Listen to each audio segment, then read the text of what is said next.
Welcome to the Widowed Parent Podcast with your host, Jenny Lisk. Hey everyone, it's Jenny Lisk, and this is episode 47 of the Widowed Parent Podcast. So for this episode, I had such a great discussion with Jim Santucci and Beth Keller of CARA. And CARA is a grief support organization in the Bay Area in California, specifically in Palo Alto. So this topic for this episode today is grief and the holidays. I've heard from so many listeners that there's a lot of question marks around this area, a lot of potential stress or anxiety or just uncertainty as to how to best manage or what to expect or kind of some ways to navigate that. Whether it's your first Christmas as a widowed parent or whether you've experienced several now, I think you'll find a lot of interesting discussion in my discussion here with Jim and Beth. So some of the topics that we cover, well, we talked about the grief support services that CARA offers for listeners who are around Palo Alto, California, and also the peer support volunteer program they have, which if you're near there and interested, a little bit farther out from your loss and interested in getting involved and giving back in that way, I'd encourage you to check that out. And then specifically on grief and the holidays, so we talked a lot about this. We talked about how it really is common for widowed parents to be worried about how to handle this. So if you're feeling that way, please don't feel alone. It is a very common concern. We talked about holiday cards and how that can be stressful, whether it's sending them or receiving them, honestly. Can sometimes be tricky as well when you receive pictures in the mail all the time with smiling, intact families. We talked about why traditions and rituals are comforting for kids, and along those lines, why widowed parents shouldn't be, as tempting as it might be, not just cancel Christmas or other holidays. We talked about the importance of talking with your kids. I think that was really a theme that came out, talking with your kids and teenagers about holiday plans, rather than making assumptions or unilateral decisions. And we talked about some strategies for enlisting help from other people. Very often people around us would like to help, and they're maybe just not sure how. And sometimes enlisting them in baking or decorating or other things can be a good solution. We talked about juggling the needs of multiple kids. We talked about some ideas for honoring and remembering our loved ones at the holidays too. So lots and lots of good discussion today on this topic. I hope you'll take a few minutes, or more than a few minutes, to listen to it, and please share it with other widowed parents that you know who might also be interested in this topic. So with that, I hope you enjoy my discussion with Jim Santucci and Beth Keller of CARA. My guests today are Jim Santucci and Beth Keller from CARA. Jim is the executive director, and Beth is the director of youth and family services. And they're joining us from their office in Palo Alto, California. Beth and Jim, welcome. Thank you. Welcome. It's great to be here. Yeah. I'm really glad to be talking with both of you today for a couple of reasons. First of all, I think it's always great to talk to programs and centers and grief groups in different parts of the country, so that listeners in those areas can hopefully connect with those resources if they're nearby and learn about what you guys offer. Also, listeners who are in other places, I think it is helpful to hear about different programs and what they offer so they can maybe start to look for something in their own communities.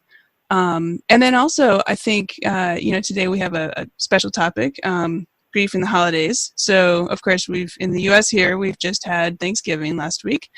And the December holidays and Christmas are rapidly approaching, as well as the New Year's, of course, right after that.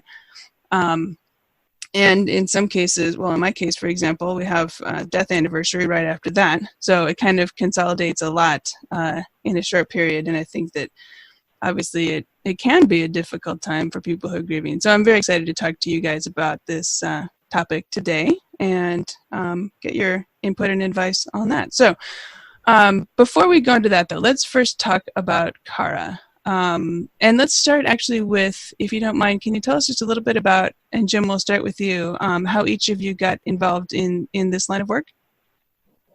Yeah, sure. And again, thank you, Jenny, for hosting this great podcast. as with many people that get into the sort of the grief world, often it's a personal reason. And for me, it was that as well. About 11 years ago, my daughter died, and she was 11 years old. And that precipitated me actually getting support from Cara. And through that support, I found it to be very helpful and meaningful, and eventually became a volunteer. And fast forward 11 years, and I'm now serving as the executive director. So it has a lot of meaning to me to ensure that others get the same kind of support I received after my own loss. Yeah. Oh, that's wonderful. It's reminding me, I recently talked with the folks over at Judy's house, and their executive director there had started out as a client of Judy's house as well. Eventually then just recently becoming executive director. Yeah. It's interesting. Yeah. Awesome. Okay, well, thank you. And Beth, how about you? So I also was drawn to Cara from a personal aspect originally. I was actually on maternity leave at my job, and I saw the advertisement, or whatever you call it, in the paper about Cara doing their regular training of volunteers. And my father died when I was 10 from a brain tumor. It was a very short period of time, 6 months from his original diagnosis and his death. And there were 4 children in the family with my mom. And so it was a really hard time for a lot of years. It was a hard time. So I was just so drawn to the fact that there was this place here, which I actually had not even known about prior to seeing the information about the volunteer training coming up. And I thought, what an incredible opportunity to be involved in a place and help support other families, other children, other teens who are going through a loss of someone close to them. So I went through the training back in 1998. It's been a long time. And then I actually came on staff 15 years ago in a part-time role when I was having my own some things with my own family to work part-time, and now I'm here 15 years later directing the youth and family program. So it's kind of a full circle, and it has a lot of meaning to me on many levels, and I have a lot of gratitude about finding this place and being a part of it. Yeah, wonderful. Oh, good. Okay, well, thank you for sharing that with us, and both of you. You mentioned a brain tumor. So I don't know if you know, my husband died of brain cancer. No, I did not know that. Mm-hmm. Yeah, it was glioblastoma. So it's kind of amazing how many people I come across who have some involvement with some type of brain tumor, brain cancer. Yeah. Wow. I didn't realize that. Yeah. Yeah. Yeah. Well, anyway, we talk about a lot of times about, just how you walk by people all the time, you interact with people, and you don't know a lot of the stories that may be a part of their life and what's going on for them. So yeah. Well, yeah, and the weird thing is I had never heard the word glioblastoma until about 4 years ago or so. 4.5 years ago. And now it seems like I hear that word all the time. Yeah. So I don't know. I suppose once you're attuned to something, you notice it more. Yeah. Yeah. Okay. Well, let's talk a little bit more about Cara then. So it sounds like it's been around for a while. You guys have both been involved, started getting involved quite a few years back as volunteers. So how did the organization get started and when? And can you give us a little bit of the backstory? Yeah. So Cara's been around for going on 43 years now, and started in December of 1976. And the word Cara actually the word care finds its roots in the Gothic Cara, and that word actually translates to grieve with. So Cara literally means in the Gothic to grieve with, and that's the name of our organization. Well, it all started with about 17 volunteers. They were at the time part of a church group looking at ways to serve individuals who initially had cancer. And over the years, over the first probably 3 or 4 years of that work, they just started to focus on serving people who were grieving after a death, and took upon it to use really the model of our support services follows that the Shanti Project actually started back in the 70s, sort of a peer-based model of support, providing that human connection of care and comfort and listening, as opposed to a more therapeutic approach. So that's sort of a history. And so we've trained thousands of volunteers over the 40 odd years, and many of our volunteers stay around for a long time. We have a few volunteers right now who have 30 years of service. Wow. So it's pretty impressive. That's incredible. Yeah, that's fantastic. And, go ahead, Jenny. Oh, I'm sorry. Go ahead. No, I was going to share, that sort of the broad spectrum of our services are from children, as young as 4 or 5 to elders as old as 90 plus. I like, that, not the best word, but cradle to grave sort of spec, where we just serve a huge population of people with this peer-based model of support. And we're probably the only one really that sort of serve all the population of ages in this peer model, which is pretty impressive. Oftentimes people find us through self-referral. It's not like they were knocking on doors, letting them know that, or asking them if they've had a death, and they have support for them. But it's exciting because over the years we've added on different programs. Like the youth and family program started a little over 20 years ago, maybe 25. If I'm correct, actually, right? we're coming up on 27 next year, I think. Yeah. So we've added these different programs. Originally it started with adults, and then we've added the children's program and the youth and family services program. We've added a community outreach program where we go and provide crisis response to schools after deaths or organizations after deaths, and that often leads to grief training. That we do grief training for a lot of organizations. So right now we're serving about 6,000 people a year when you count all the organizations and folks that we serve from an individual perspective and a group perspective. Yeah, terrific. You mentioned a couple of times peer support. Can you tell us a little bit more about what does that look like? What does that mean? What do those programs look like? Yeah, our whole model is based on, listening, acting, and caring from the heart. It's sort of a service-first model. So it's the training that we have our volunteers go through is really giving them the tools to be present with people and to providing a really safe space for people to meet. We have a great model for one-on-one. So an individual will meet with their one-on-one peer counselor or peer volunteer, and they'll meet with them weekly for as long as they need to meet with them, and just provide the space for them to sort of navigate their unique journey. Like all grief organizations, we really believe that grief is so unique for everyone, and so we really want to help that person navigate. So we pair people up in the adult program with other adults, and they meet on a regular basis, and then we also have groups that are facilitated by those same peer volunteers that are loss specific. So maybe it's a spousal loss group or a suicide loss group. And then our approach with the children's groups are a little different, and Beth can speak to that in a moment. But I think that the key to our work around the peer model is just bringing people in who have the ability to be present with people and to be curious and to let those that we're serving teach us how to serve them best, and providing a safe space for them to connect with others.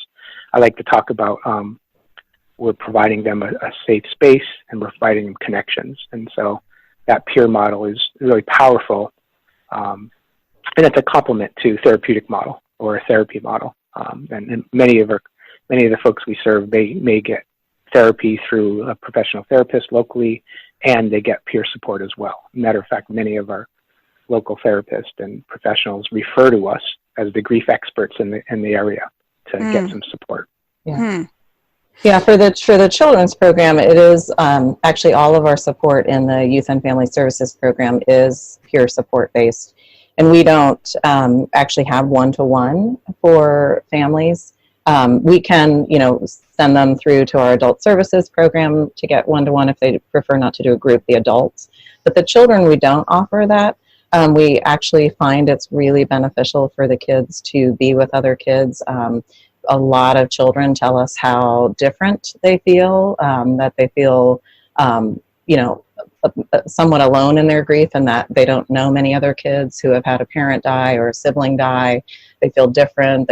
School is a kind of in-your-face place to often, especially the earlier years, to see those other family members there, and again, be reminded every day that, you don't have that parent or you don't have that other sibling still, or, whoever it may be.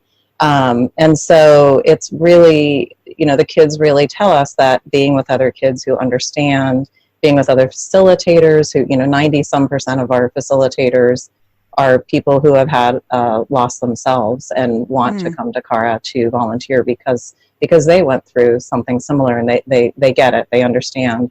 And so in our groups and with our camp, and Jim talked about new programs, we have our newest program is a program in the schools to help provide some grief groups in the schools. We really, try to help normalize, all the different things that they're going through, all the different emotions they may be feeling. That sense of isolation, I think, as I mentioned just a little bit ago, can really, it can help them not feel so isolated, not feel so different. And then also we really try to focus on, coping skills and tools that they can use for themselves, which often are for grief and the things they're experiencing with that, as well as can be useful for other things they encounter in different times in their life. So that's kind of our model. But like Jim mentioned, we have referrals to therapists, but we also have a therapy program here at CARA where we have therapy associates that are getting, very specific training in grief and loss, which I think is really needed and really valuable as they go out into the community and do more work as therapists out in our community. Yeah, no, that's terrific. I want to ask a little bit more about that piece. So you said therapy associates. So these are people who have completed the education required to be a therapist, and they're working on their licensure. Mm-hmm. Is that how it works? That's correct. That's right. Okay. Yeah. Yep. And so then they are both getting that education themselves to carry into that grief specialty, if you will, to carry into their own practices, as well as providing support to your clients who might need some additional support beyond the group or the peer. Exactly. Gotcha. Right. Mm-hmm. How do you, well, for lack of a better word, how do you decide, or how do you know, or how should someone think about whether the peer and group experience is what they need, or whether a one-on-one therapy type experience is what they need, or both? How do you start thinking about or unpacking that? We have an intake process where we always bring people in for an initial intake interview for peer support, for any kind of support within our organization. And so in that intake meeting, which they bring, they come in for us, they come in with their children. We want to see anybody in the family who is potentially wanting support. And there's things that we try to find out about during that intake process, family history, dynamics within the family. Certainly if there's a lot of dysfunction in the family, that might be something that we're kind of looking at the totality of what, their own experience and their support, the kind of the context of their living situation now, whether they're here in and part of a larger community where they also get additional support, or if, we've certainly have had people in our groups who moved here, or they're, maybe from a different home country and they don't feel like they have much support. And so we look at those kinds of things.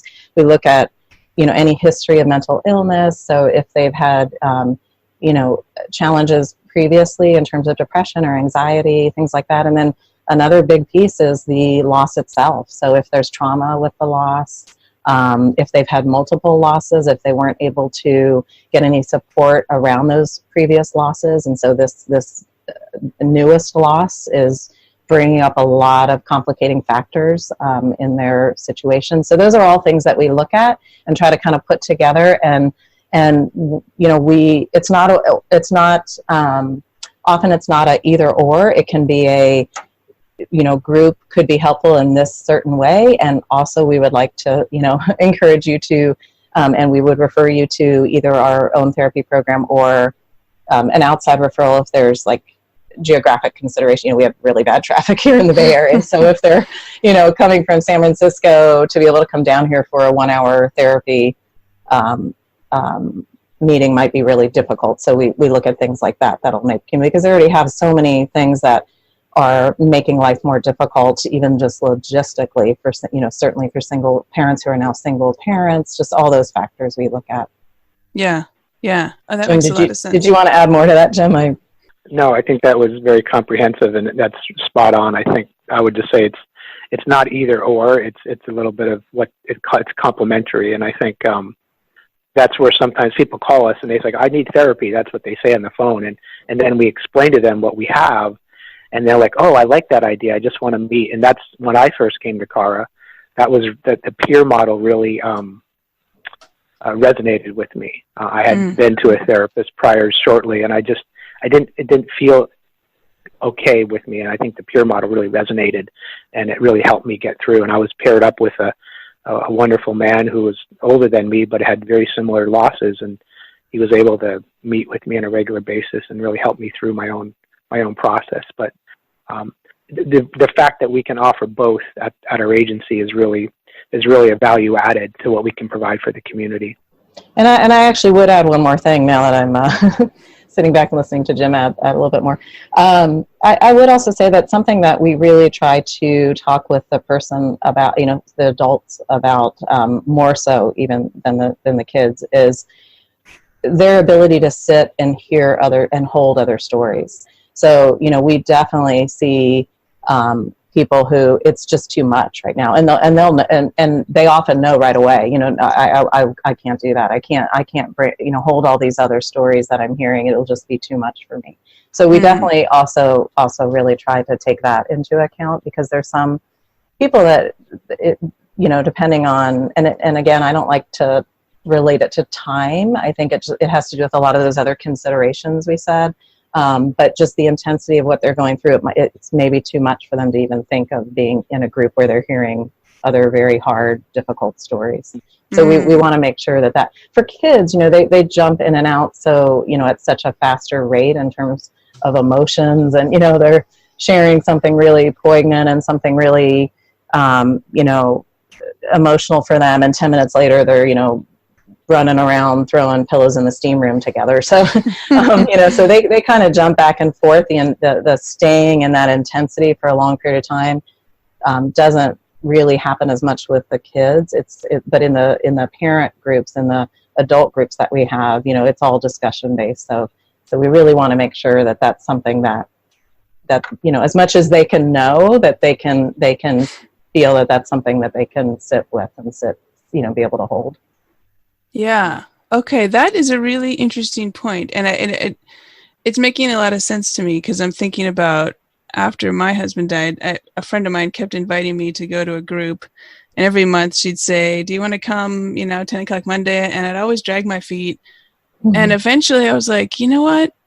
Actually, it sounds dreadful. So, But I ended up finding, the individual one-on-one talking with a therapist for me was more helpful, but I never really put my finger on it until you just described that is something and it's not that there's a right or wrong answer. It's that there might be a right or wrong answer for that individual. That individual is going to do much better one way or the other way, whichever it is. That's a great way to put it. I think it can change over time. Yeah, true. Definitely. Because look at me now, I'm talking to people about their stories all the time. But back then that wouldn't have probably worked for me. Yeah. Right. Okay. Well, thank you for articulating it. That's helpful.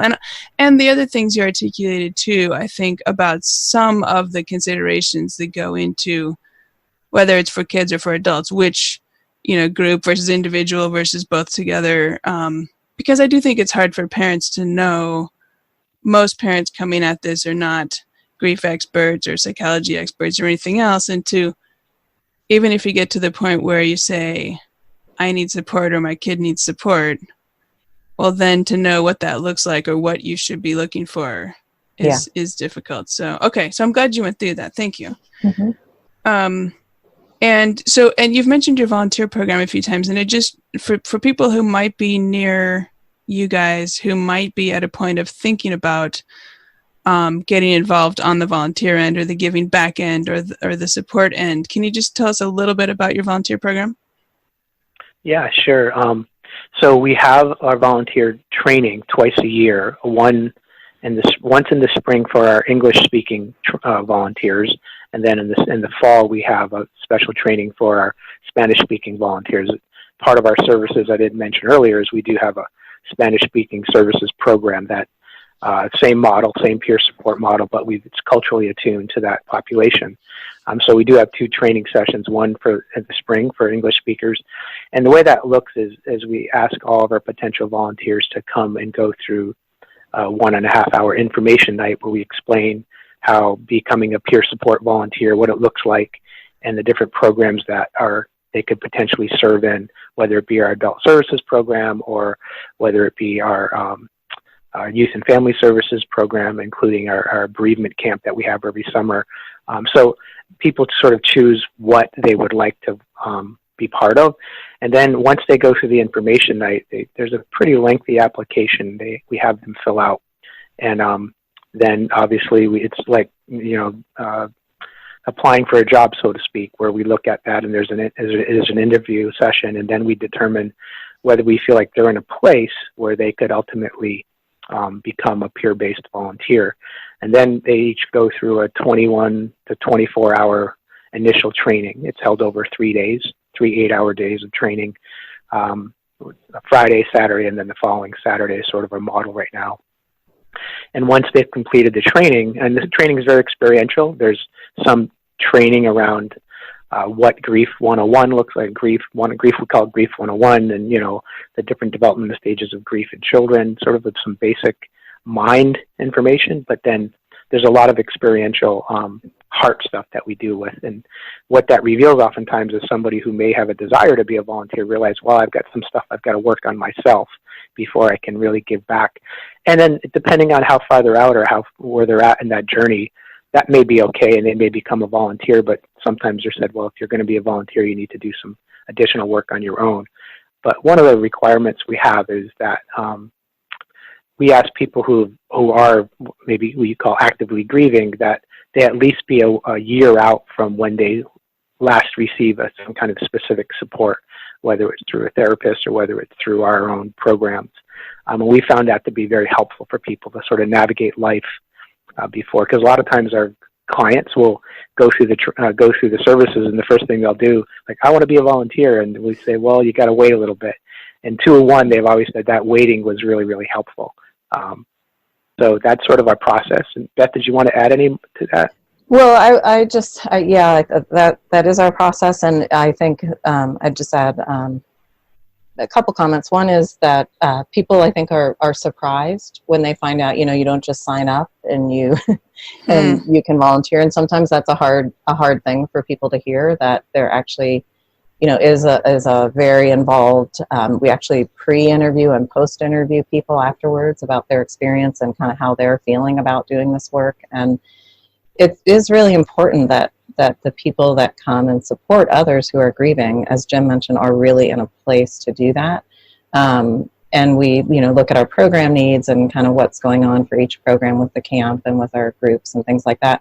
But one really wonderful thing that's come out in, I can't remember exactly what year, but probably, 5 or 6 years ago for sure, we started having some teen volunteers who had been in either in the group or at camp themselves receiving services as clients in those groups, and now wanted to come back, it had been a couple of years, wanted to come back as high school kids or, new college kids to be counselors or be facilitators in the groups. That has been a wonderful aspect. The kids just love having them. They really relate to them.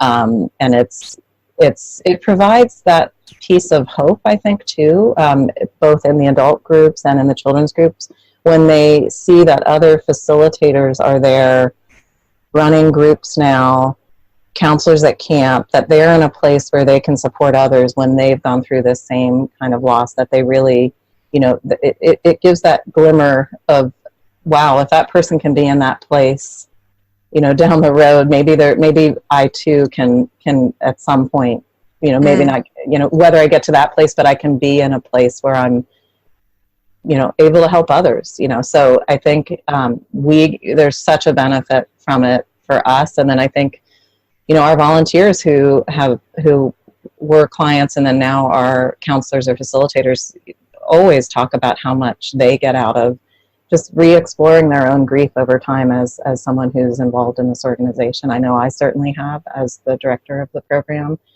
There's just in different times in your life where you re-experience that grief in different ways depending what's going on for you. And I think it's been really helpful to be a part of this and for others to be a part of this in different ways.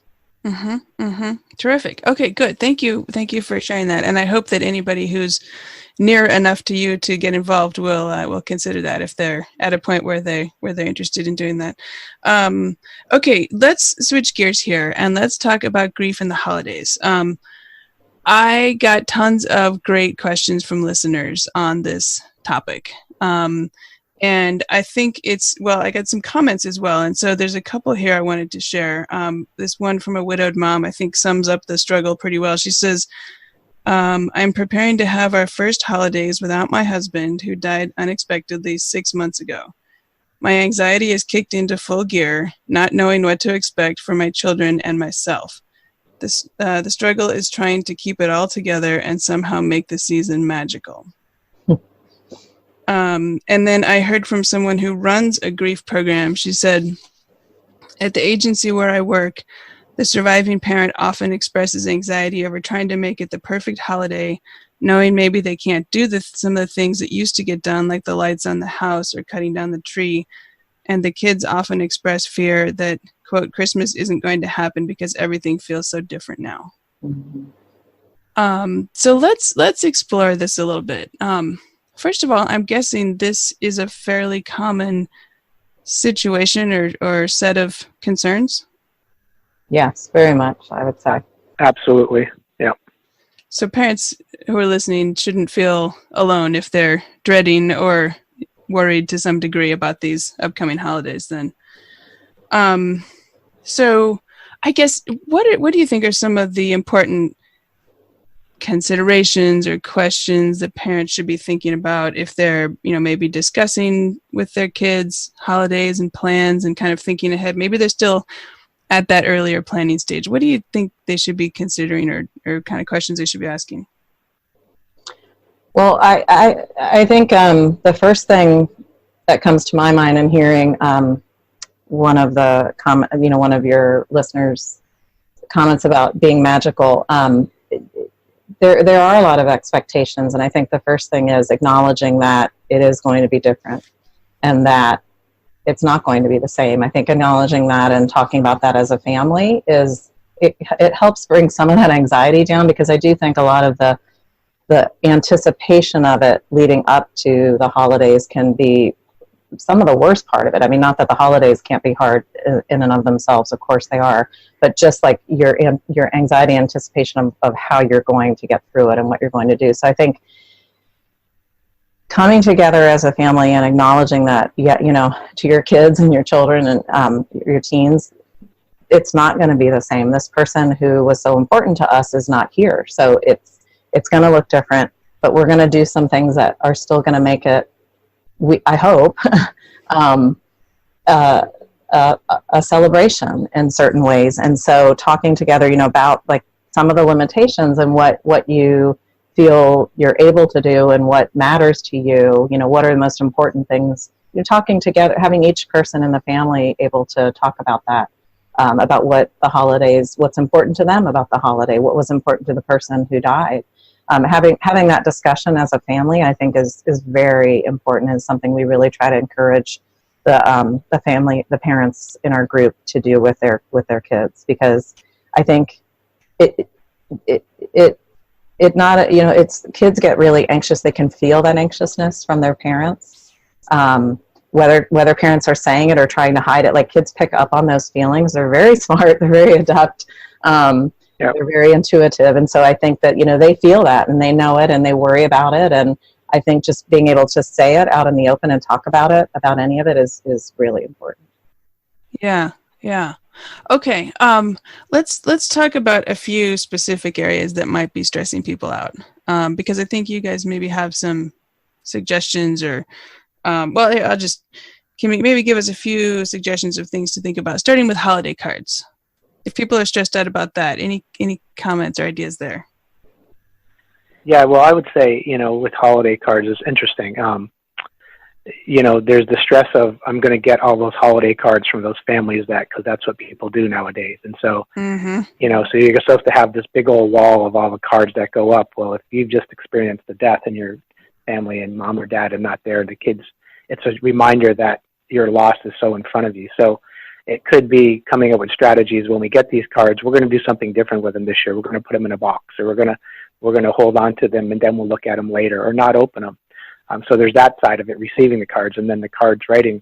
There's some, strategies people can use if you really want to. I mean, I think the thing is that there's no black and white anymore when this stuff happens. It's not either or, but it's and. So you may decide, well, let's go ahead and send a card, but let's make it really simple. And let's enlist Aunt Sally to help create these cards for us. And so finding people that can help do that, if that's what, they want to do.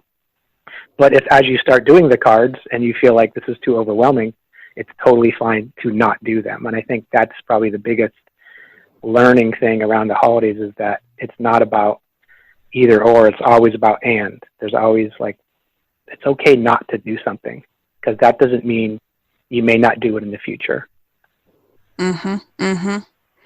Yeah, that's reminded me. I can't tell you how many times I've started sending cards and haven't actually gotten them out the door. And nothing terrible has happened yet. I do apologize to anybody who might be listening who thought they should have gotten a card from me. It really wasn't you. It was me. And I think when Jim, talks about the specifics of the holiday cards there as one example, I think any of those different things, around decorating cards, shopping, the different things, and we can talk about them, more specifically or not, depending on the conversation here.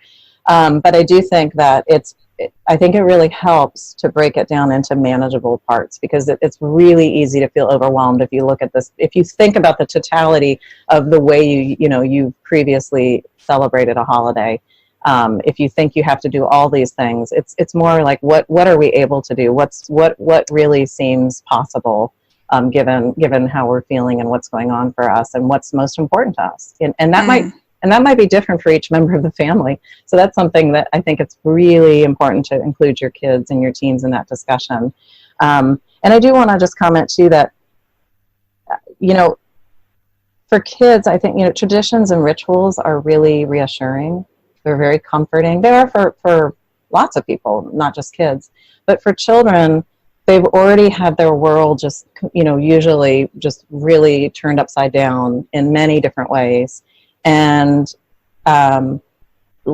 not celebrating the holiday, that temptation to not do that, or to do some big things that might be important to the kids, like really important to the kids, can be another loss for them. It can be, those secondary losses we talk about, and it can matter a lot to kids. And so I think, we try to say to parents, it's not an all or nothing. So you might not want to do presents for yourself, but your kids, that might really matter to them, or whatever it might be, a special ritual or celebration, or a certain baking type thing like that might be important to your kids. So let them do it, or maybe have it, like Jim said, ask a friend or a relative to help do that with them if you don't feel like you can do it. So finding ways that it works for the different members of the family, and that might sound hard, but I think if you're willing to ask for help, from, good friends or from other relatives, then it seems more manageable. So again, looking back at kind of how can we make it manageable to not overwhelm us? Yeah. Yeah. Okay. I think if I could maybe try to identify a few themes in what you said, one of which it sounds like is having those discussions with your kids early if possible, but anyway, having them, and maybe not making assumptions about what they do or don't want, but being open about talking, and not being maybe scared away from that. I don't know if it's an elephant in the room or not, but that, well, maybe if we just pretend it'll just be fine if we don't talk about it or something. Right. Okay. I think that's a big one, and one that we really try to encourage parents to talk. I mean, it's not like the kids, they've had the worst thing happen to them. Talking about it isn't going to make it worse. It actually makes it better. The communication actually makes it better.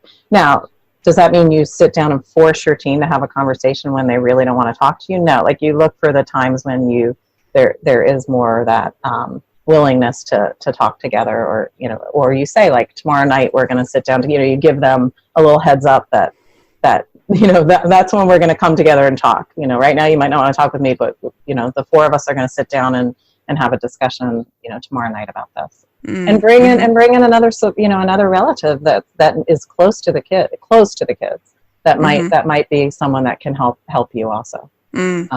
So again, reaching out, if that helps you, reach out. Yeah. Okay. Great. And it sounds like it maybe is another theme too, then, is looking for strategic ways to enlist help.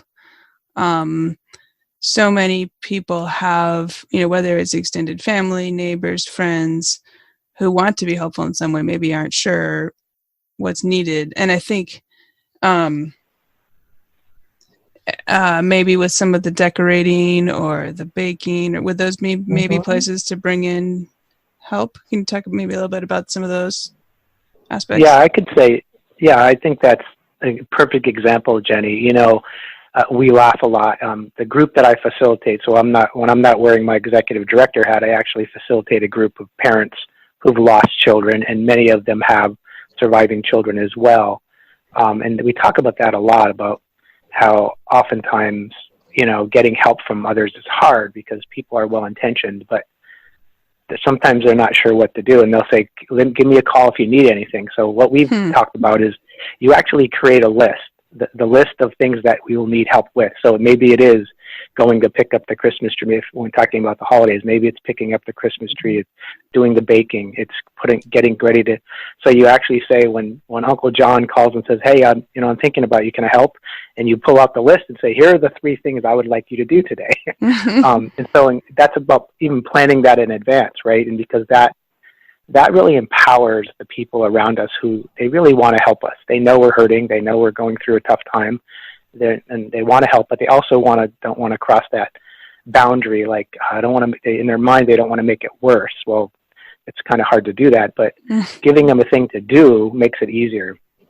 And so sometimes in our groups have they did brainstorming sessions, like kind of, how do you make that list of things that people to do?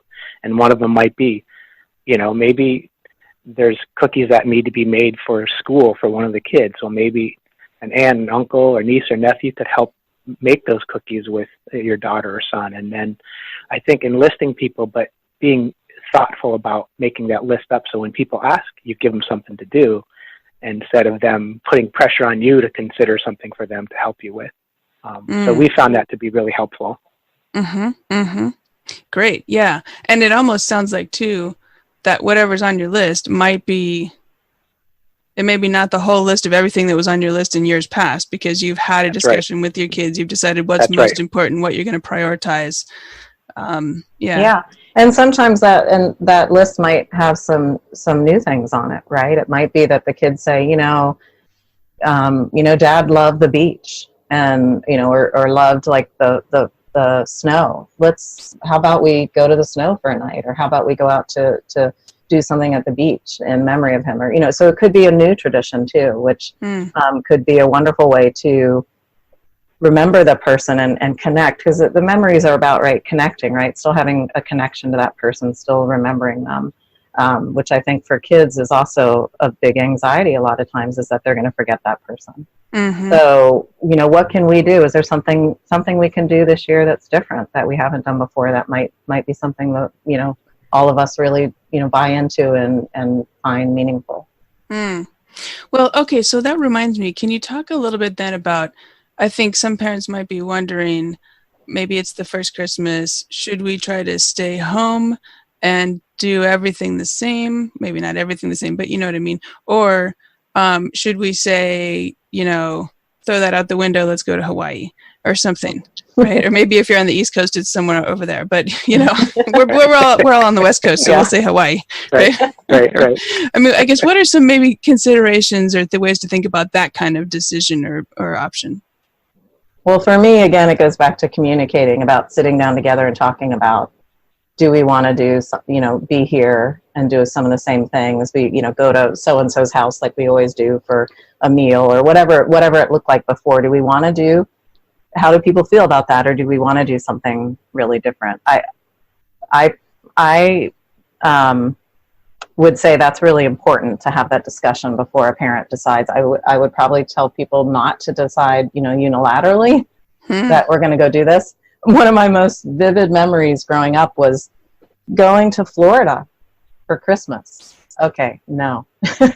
And that was decided, without any of us being in the decision making, and I hated it. I couldn't, it was, it still obviously is like really sits in my mind as one of the worst Christmases I ever had. It was very shortly. It wasn't I don't think it was the first Christmas after my dad died, although I don't know, it might have been the second Christmas, but it was very painful to me because, I had no friends there. It was hot. There was the beach. There was no, winter. I mean, just everything of our usual traditions around that holiday were not there.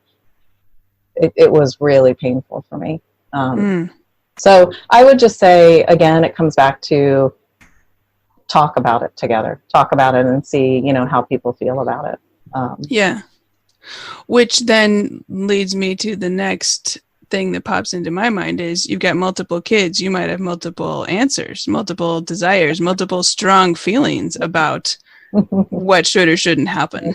Yeah, that's true. So then you have to kind of work through that. What's the most important to each of you in terms of this holiday? What do you care about the most? And then you have to come up with some kind of compromise if it's very different feeling. And I would add that's where it's the idea of integrating, and so if each child and the parent has their most important thing, then how do you integrate those three things? And so if the majority wants to go to Hawaii, we say, okay, if we're going to go to Hawaii, we decide to do that, but one child is not fired up about that. But maybe there's something that they would be fired up and that intentionally do whatever that is when they go to Hawaii. Maybe it's go to a special time. And I'm reminded of our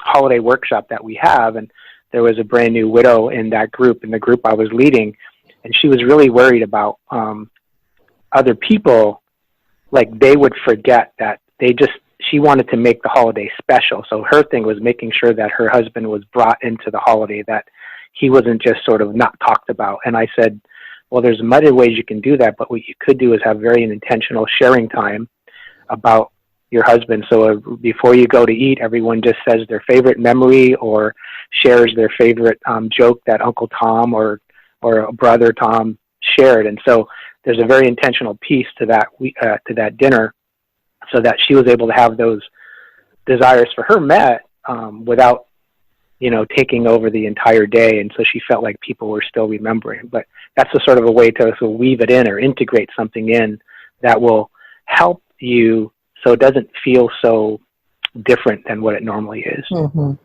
Yeah. Okay. Can you also talk a little bit about maybe managing the expectations of others outside of your immediate, yourself and your kids, right? But the extended family, the friends, the neighbors who always have the party at the holidays, a little bit about managing those expectations. Well, I think that's where, those conversations in what you've decided as a family, it's really helpful to have that in your mind, to have that clarity around that as much as you can, because there's going to be things that happen that you're not going to be able to plan for, that are going to come up, or that might hit you, differently than you thought they would. But as much as you can have some of that, that clarity around that, it's then, very, very important to then tell your extended family, we've talked about it and this is what we want. We want sharing around this person, but we don't want to have to be, have it face to face. We want to have a basket where people can put memories, or we want to have, or whatever it might be, but really explain to them, we've talked as a family and this is what's really, would help us. And I think if you frame it in the terms of this is what would help us, we've talked as a family and this is what we want and would help us, really making sure your other family members and your other friends know that and can that you communicate that to them, I think is really important. there's things that you don't know how you're going to feel for sure that are going to come up. And I think that's another part of the planning is talking about, what if we're feeling overwhelmed when we go to, so-and-so's house for the holiday meal, we've decided we want to do that. What if it's too hard? What are our plans then? How are we going to, as a family, talk about that? If we don't want to be in that room anymore with everybody, it's just too overwhelming. Who's that person we can take outside? Or is there, a code word? We talked about that with the parents, that you can come up and say to your parents so they know, like, you've reached your limit. So just coming up with, like, kind of talking through the different scenarios and what might happen. And I think that's really helpful with children, to talk through, we're going to go to this house, we're going to have this happen. So-and-so might approach you in a certain way. You might get questions about this. And, how would it feel to get that question? What do you think, what are the different ways you can respond to that? So that's, again, kind of talking through things. I think that helps a lot with anxiety for kids, that anxiousness around being put on the spot, or, not wanting to show their emotions with certain people if they feel, feeling vulnerable in front of some people that they don't know well, how that can be hard. So I think talking through those different scenarios is really helpful. Okay, thank you. Yeah, I think that's really helpful. As we approach the end of our time here, a couple more questions. One, I guess you've mentioned a couple ways to potentially remember our deceased loved ones. You mentioned having a sharing time around the table. You mentioned having maybe a basket to drop memories or notes into. Are there a few other things you've seen or that you guys maybe could recommend considering as ways to honor and remember our loved ones at the holidays? We had a family who, go ahead, Jim. No, I was going to say, and I'll let you share that. I think just even lighting a candle and, putting a picture, I think something very simple and subtle like that sometimes is really meaningful. And it could even be framed if you decided to host the event, you can even invite people that have lost loved ones themselves to bring us. So it's a memorial wall or a memorial candle.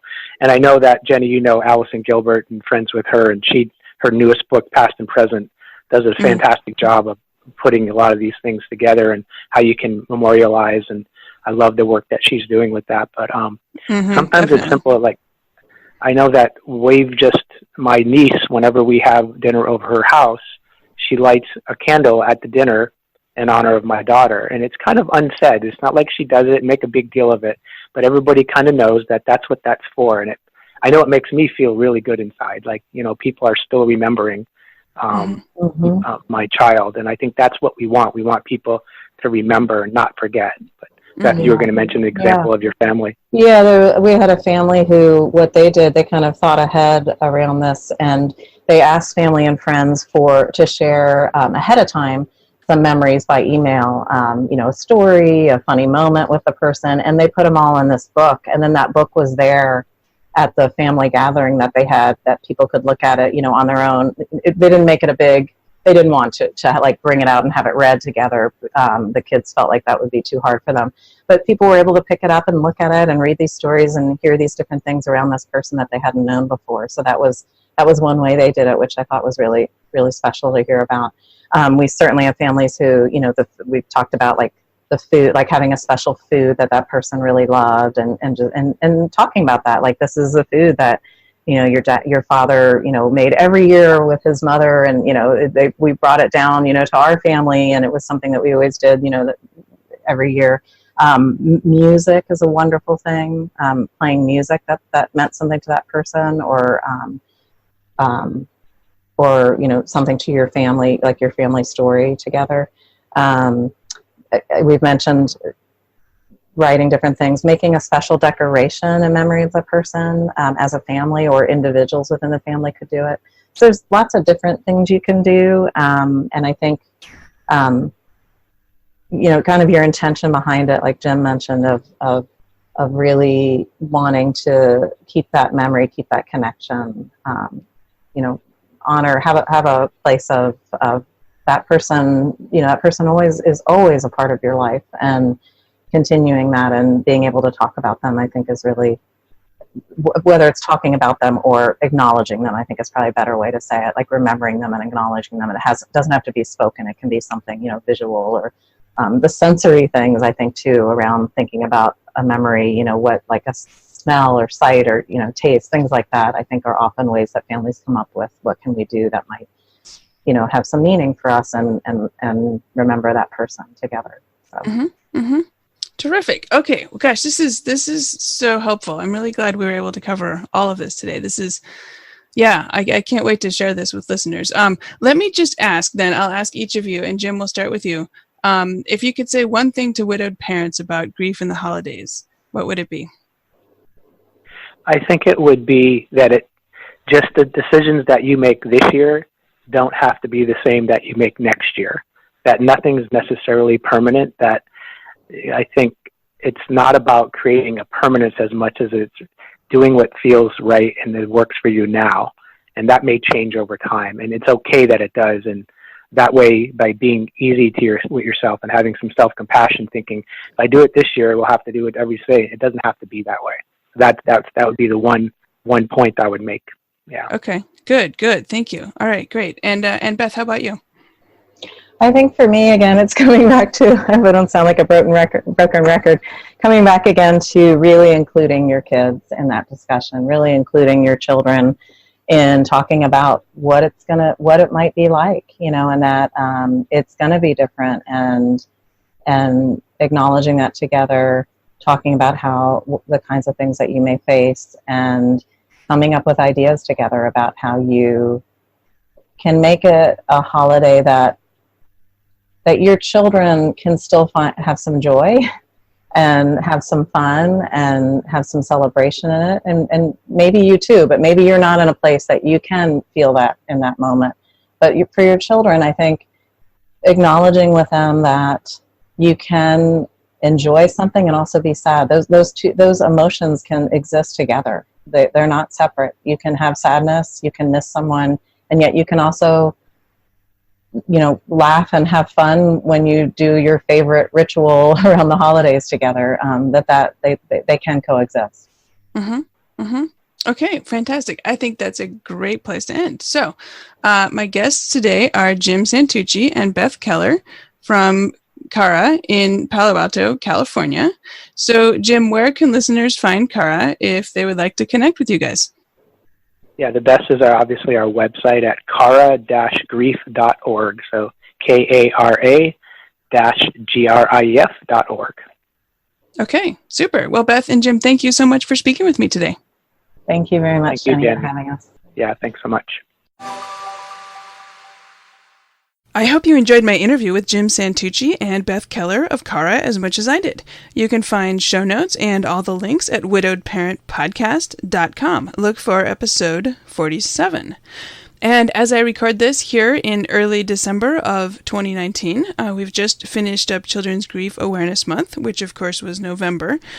Lots and lots of great sharing during November. I saw on social media tons of great resources, information, grief centers in every city, and some I noticed in Canada as well, in the UK, sharing information on their own programs and as well as other information and articles and resources of help to widowed parents. If you missed any of that, I'd encourage you to go back and check out the hashtag Children Grieve and also hashtag CGADHope. I would say on Instagram, definitely. On Facebook, there was lots of sharing as well. I'm not sure if they're all hashtagged on Facebook. I think at least some of them are, so you could check that. And some stuff on Twitter as well. So I'd encourage you to check those things out. I posted a lot of things which may be of interest. I featured different programs and grief centers and camps in different locations, so some of those might be local to you, and as well as articles and other things. I did want to mention, in case you missed it last week, the last 2 weeks actually, I did a special 2-part episode for the 1-year anniversary of the podcast, and I turned the microphone around and I invited somebody to interview me. And I'm telling you about this not because I'm saying, go listen to my story. It might interest you if you had similar experiences or different experiences.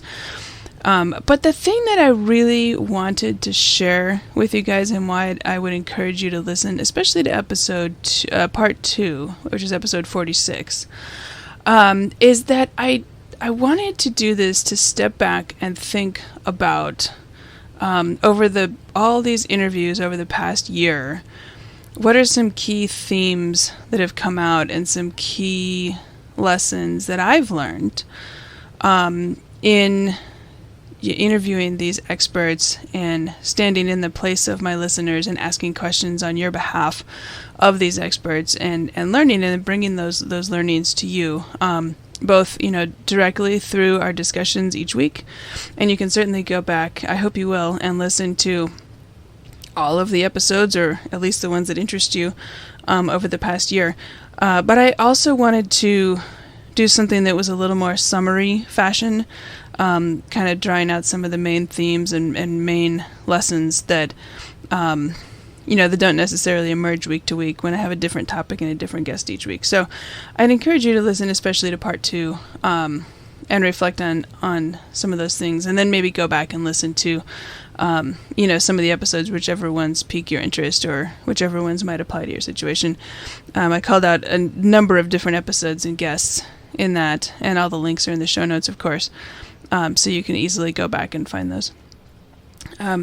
So with that, it's a busy time as I'm winding up the year here and thinking about 2020, which is strange to say, and thinking about what I'll be focusing on come the first of the year. Definitely going to be returning to my memoir and starting the editing process on that. So be on the lookout for more news about that as the months, as the new year starts. Also thinking about what to do with other kinds of content that I can create for you guys. In addition to, of course, this weekly show. Working on getting a YouTube channel set up and thinking about some other ways to share content. So if you have any suggestions or thoughts on what you'd like to hear about or what will be helpful for you, reach out. You can always email me, jenny@jennylisk.com, and that's Jenny, Jenny. And I'd love to hear from you and hear what would be helpful so I can take that into account as I'm planning for next year. So anyway, hey, with that, I hope you enjoyed today's discussion about grief in the holidays, and please do share it with anybody that who might also benefit from listening. That's all for now. So thank you for listening, and until next week, keep smiling. Thank you for listening to the Widowed Parent Podcast with your host, Jenny Lisk. Connect with us on social media and at widowedparentpodcast.com.